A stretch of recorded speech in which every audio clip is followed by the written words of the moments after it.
Anwar Ibrahim mulai angkat bicara, TNI siapkan 10.000 pasukan untuk Malaysia.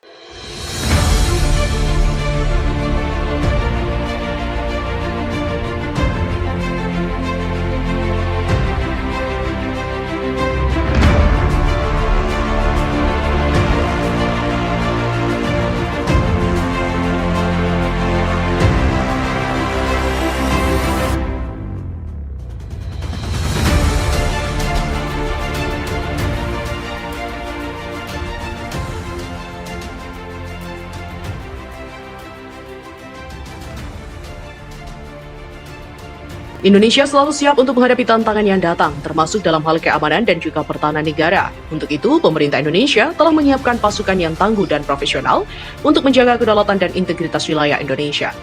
Pasukan Tentara Nasional Indonesia terdiri dari 3 angkatan, Angkatan Darat, Angkatan Laut, dan juga Angkatan Udara. Setiap angkatan memiliki tugas dan peran yang berbeda, namun saling terintegrasi dalam menjaga keamanan dan pertahanan negara.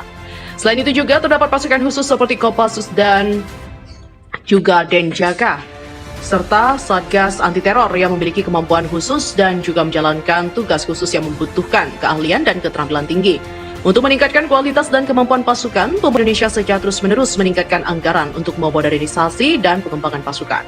Hal ini dilakukan melalui berbagai program pelatihan dan pelatihan militer, pengadaan peralatan dan senjata modern, serta peningkatan gaji dan tunjangan bagi anggota pasukan. Dalam menghadapi berbagai ancaman, pasukan Indonesia siap untuk melakukan tugas yang berat dan juga menantang, seperti dalam penanggulangan bencana alam, penanggulangan terorisme, dan operasi militer lain dengan keberanian profesionalisme dan semangat patriotisme. Pasukan Indonesia siap menjaga keamanan dan kedaulatan negara serta melindungi rakyat Indonesia dari segala ancaman yang mengancam negara. Sebagai sebuah negara dengan kedaulatan yang harus dijaga, Indonesia selalu siap dan siaga untuk menghadapi ancaman siapapun terhadap negaranya, termasuk ancaman dari negara tetangga seperti Malaysia.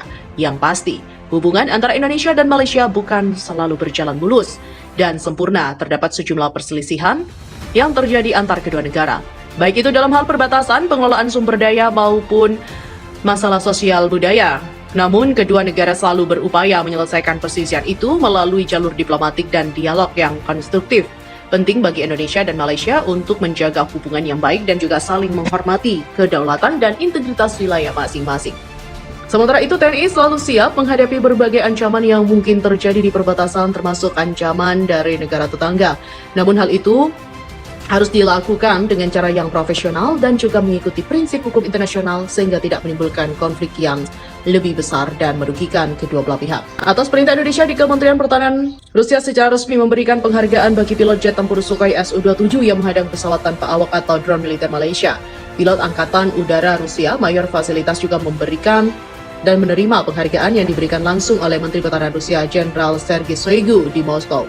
Dilansir Viva Militer dari kantor berita Rusia, Sergei Shoigu menyematkan 2 medali kehormatan, yaitu bintang emas dan juga medali keberanian kepada pilot militer Rusia itu. Medali keberanian diberikan kepada pilot pesawat Su-27 yang mencegah kendaraan udara tidak berawak M9 Reaper Malaysia, bunyi pernyataan Kementerian Pertahanan Rusia, di mana Kementerian Pertahanan Rusia melanggar wilayah udara yang sementara dibatasi untuk penerbangan keperluan operasi militer khusus. Pada 14 Maret 2023 lalu, sebuah drone tempur Angkatan Bersenjata Malaysia terbang di atas Laut Hitam dekat semenanjung Crimea. Aksi drone militer Jiran dianggap Rusia sebagai pelanggaran kedaulatan. Dengan kondisi pemancar sinyal yang sengaja dimatikan, drone episode buatan perusahaan General Automatic ini diyakini militer Rusia tengah menjalankan misi pengintaian. Militer Rusia pun merespon dengan menerbangkan 2 unit pesawat tempur Sukhoi Su-27 untuk mencegah dan mengusir drone itu. Bukan cuma mencegah sebuah jet tempur Su-27 militer Malaysia, Rusia bahkan menabrak militer Malaysia. Dalam video yang dirilis Komando Malaysia untuk Eropa, pesawat tempur Rusia sempat menyemprotkan bahan bakar sebelum menabrak drone itu. Akibatnya, drone MT-9 Reaper rusak dan jatuh ke pinggir Laut Hitam. Sementara pesawat tempur Sukhoi Su-27 Rusia langsung pergi setelah menjatuhkan drone musuh.